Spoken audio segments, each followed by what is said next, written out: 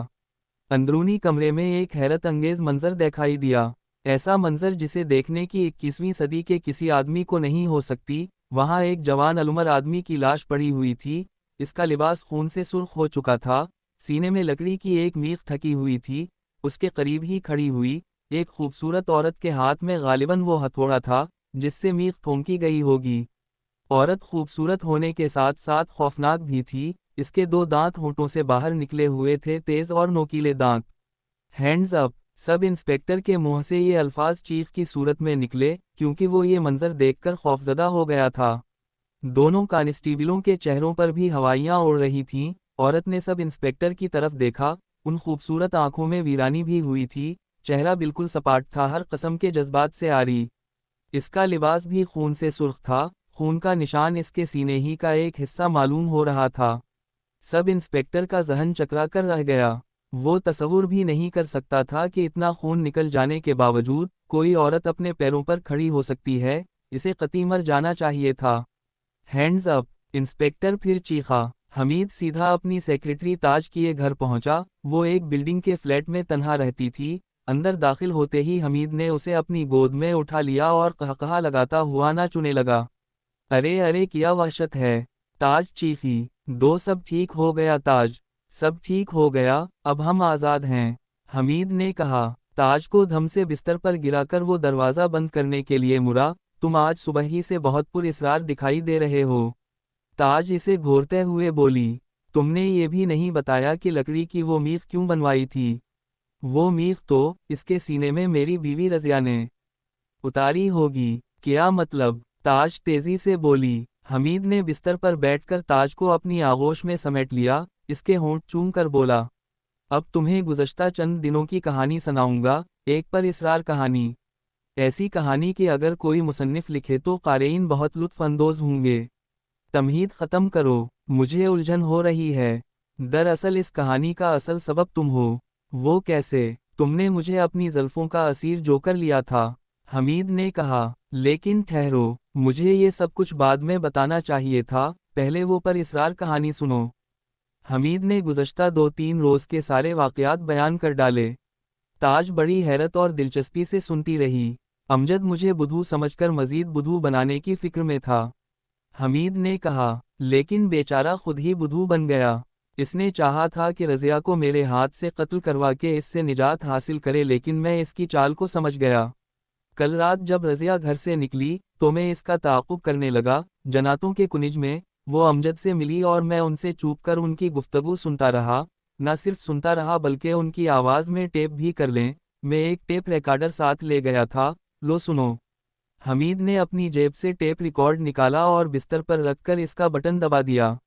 Battery سے چلنے والے ٹیپ ریکارڈ سے امجد کی آواز ابھری، میری جان، یہ حمید تو بہت ہی بھوندو ثابت ہوا، تمہارے چڑیل بن جانے کے باوجود بھی اب تک اس نے تمہیں طلاق دینے کا فیصلہ نہیں کیا، مجبورہ مجھے اب ایک دوسری ترکیب سوچنی پڑی ہے۔ وہ کیا؟ یہ رضیہ کی آواز تھی۔ میں نے حمید کو پٹی پڑھائی کہ وہ تمہارے سینے میں لکڑی کی میخ پھونک کر تمہیں اس عذاب سے نجات دلا دے، کل وہ رات ہونے سے کچھ پہلے گھر پہنچ جائے گا، تم اس کو اسی طرح سوتی ہوئی ملنا، لکڑی کی میخ اور ہتھوڑا اس کے پاس ہوگا۔ کیا مطلب؟ رضیہ تیزی سے بولی، بھائی نہیں، تم سچ مچ قتل نہیں ہو جاؤ گی، ایک پولیس افسر میرا دوست ہے، میں نے اسے بتا دیا ہے کہ حمید اپنی بیوی کو قتل کرنا چاہتا ہے، شام کو وہ میرے ساتھ تمہارے گھر میں چھپا ہوگا، اس طرح وقت پر حمید کی گرفتاری عمل میں آ جائے گی۔ اوہ! رضیہ نے ایک طویل سانس لی، تم نے ترکیب تو اچھی سوچی ہے، لیکن بہت خوفناک ہے۔ حمید نے ٹیپ ریکارڈ بند کر دیا اور بولا، آوازیں تو پورے ٹیپ میں بھری ہوئی ہیں، لیکن اتنا ہی سن لینے کے بعد تم کہانی سمجھ سکو گی۔ تاج نے اس بات میں سر ہلایا۔ حمید نے پھر کہانی شروع کر دی۔ آج صبح ناشتہ کی میز پر میں نے رضیہ سے کہا، امجد تم کو بے وقوف بنا رہا ہے۔ میری یہ بات سن کر وہ اچھل پڑی۔ میں نے اسے بتایا کہ تقریباً صورتحال میرے علم میں ہے۔ میں نے اسے یقین دلایا کہ امجد اسے سچ سچ ختم کروا دینا چاہتا ہے۔ جب اسے یقین آیا تو اس کا چہرہ سفید پڑ گیا۔ وہ شرمندہ بھی ہوئی۔ اس نے اپنی بے وفائی پر مجھ سے معافی بھی مانگی اور قسم کھائی کہ وہ امجد کو اس دھوکہ بازی کی بڑی بھیانک سزا دے گی۔ مگر وہ امجد کو کیسے سزا دے سکتی تھی؟ تاج نے کہا۔ بڑی آسانی سے، حمید نے جواب دیا۔ اب آج کا واقعہ سنو۔ میں امجد کو لے کر اپنے گھر پہنچا۔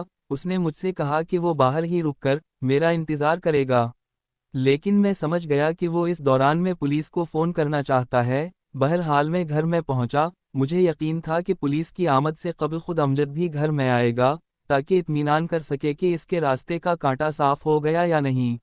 اب رضیہ میرے اشاروں پر ناچ رہی تھی۔ ایک ٹوٹی ہوئی میخ کا بندوبست رضیہ نے ہی کیا تھا۔ وہ میخ میں نے اس کے سینے پر لباس میں اس طرح الجھا دی کہ معلوم ہو جیسے سینے میں پیوست ہو گئی ہے۔ خون کی ایک بھری ہوئی بوتل بھی رضیہ نے تیار کر رکھی تھی۔ وہ خون کبوتروں کا تھا جس سے اس ڈرامے کو حقیقت کا رنگ دیا گیا ہے۔ پھر بالکل میری توقع کے عین مطابق امجد وہاں پہنچا اور یہ دیکھ کر خوش ہو گیا کہ کھیل اپنے اختتام کو پہنچ گیا ہے۔ پھر اس سے جو گفتگو ہوئی وہ تمہیں بتا چکا ہوں، لیکن وہاں تمہارے رخصت ہونے کے بعد کیا ہوا ہوگا؟ تاج نے پوچھا۔ رضیہ کا انتقام، حمید مسکراتا ہوا بولا۔ میں ہتھوڑا رضیہ کے ہاتھ کے قریب چھوڑ آیا تھا۔ جیسے ہی امجد اس کے نقلی دانت منہ سے نکالنے کے لیے اس پر جھکا ہوگا، رضیہ کے داہنے ہاتھ نے حرکت کی ہوگی۔ ہتھوڑے کی بھرپور ضرب اگر سر پر لگائی جائے تو آدمی بے ہوش ہوئے بغیر نہیں رہ سکتا۔ بے ہوش آدمی کے سینے میں میخ ٹھوک دینا کوئی مشکل نہیں۔ وہ میخ میں رضیہ کو دے آیا تھا جو آج تم نے بڑھی سے تیار کروائی تھی۔ لیکن اگر رضیہ نے یہ ساری باتیں پولیس کو بتا دیں تو تم بھی قانونی مشکلات میں پھنس سکتے ہو۔ رضیہ کی گرفت ڈھیلی پڑی اور ہتھوڑا اس کے ہاتھ سے چھوٹ کر فرش پر پرشور آواز کے ساتھ گر پڑا۔ رضیہ نے دونوں ہاتھ اوپر اٹھا دیے اور خالی خالی نظروں سے سب انسپکٹر کی طرف دیکھتی رہی۔ تم کون ہو؟ انسپکٹر ایک ایک کر بولا۔